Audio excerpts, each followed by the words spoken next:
Là, c'est les élections présidentielles, on le sait tous, Kamala Harris s'est présentée face à Trump.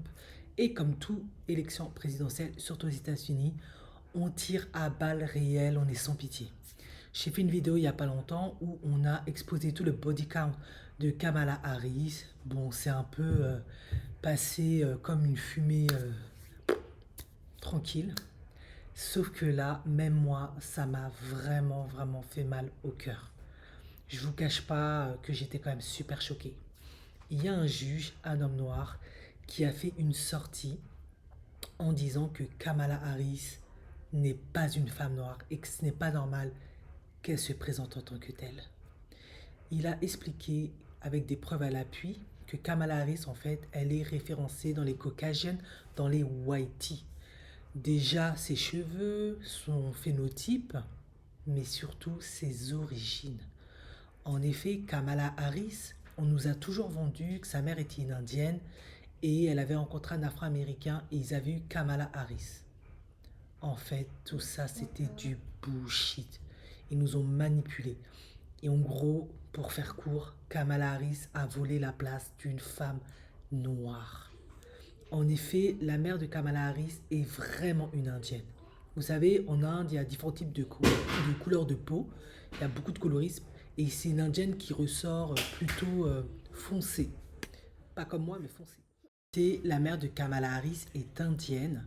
Et son père est né en Jamaïque, de parents irlandais, whitey, et indiens. Mais chez les Indiens, on a différentes castes et on sait pertinemment, parce que c'est des gros colorismes comme chez les Africains, que les castes très foncées, très noires, les intouchables, eh bien, sont plutôt foncés. Quelque chose comme ça. Et les brahmanes, là, je crois que c'est les number one en caste, ils sont plutôt clairs. Par conséquent, ben, il a tout le phénotype, on va dire, plutôt caucasien.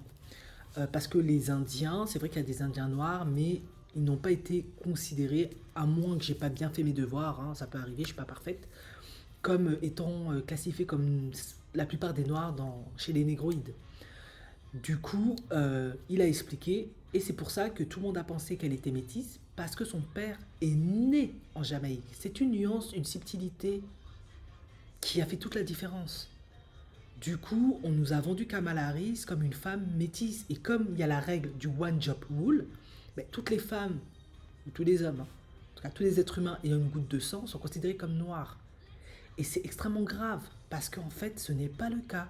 Kamala Harris n'est même pas une métisse. C'est-à-dire, en fait, c'est même pas seulement qu'elle prend la place d'une femme noire, elle prend aussi la place de femme métisse, en fait. Il faut dire les choses comme elles sont. Et moi, personnellement, j'ai pas de problème avec Kamala Harris, j'aime beaucoup cette femme, j'apprécie beaucoup sa personnalité, etc.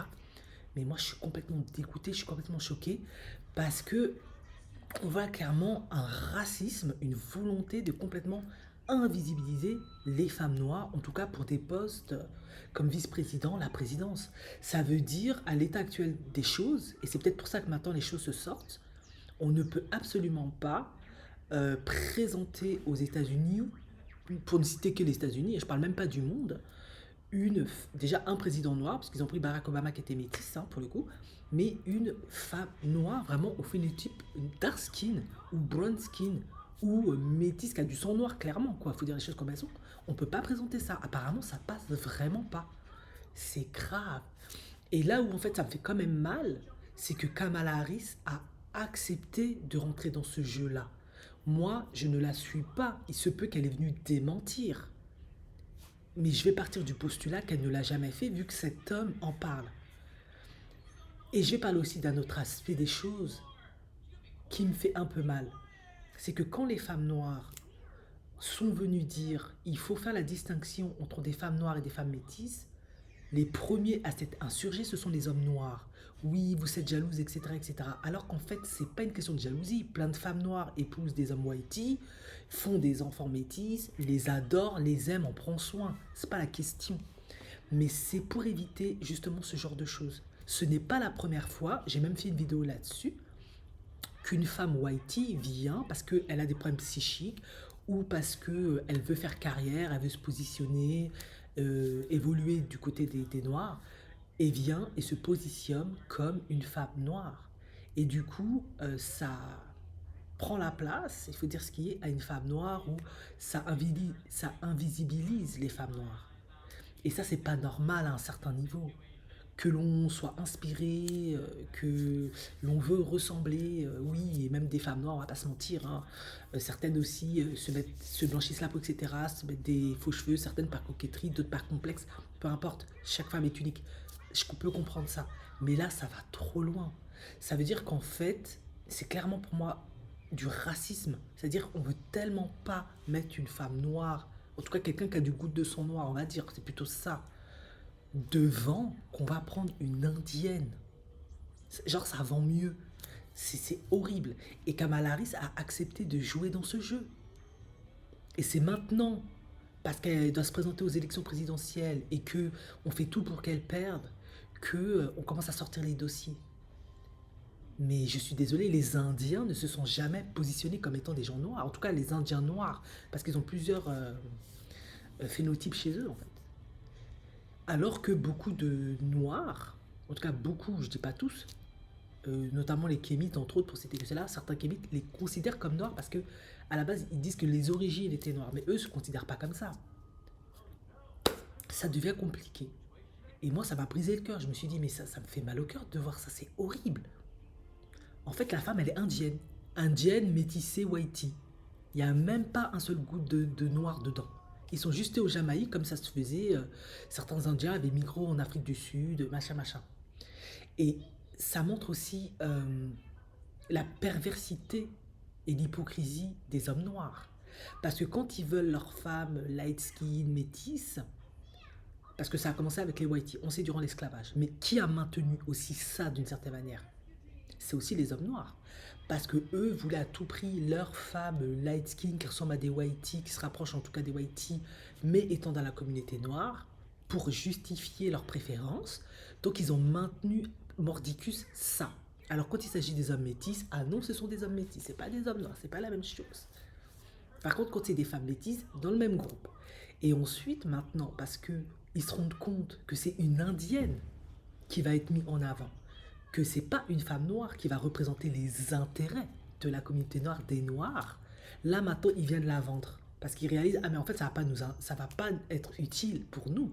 Ça va être utile pour les Indiens si vous voulez, certaines minorités, mais surtout pour les Whiteys, puisque elle a surtout du sang Whitey. Là maintenant ils viennent la vendre. Pourtant ce sont eux qui veulent toujours que les femmes light skin, Whitey, rentrent dans la communauté noire. Et maintenant ils viennent la vendre. Pourtant, les femmes noires leur ont souvent dit arrêtez de faire ça, ça va vous péter à la gueule. Et là, c'est ce qui se passe. À force de toujours mélanger tout le monde là, dans le même panier, de faire croire que tout le monde est ce qui, alors que ce n'est pas le cas, ça donne ça.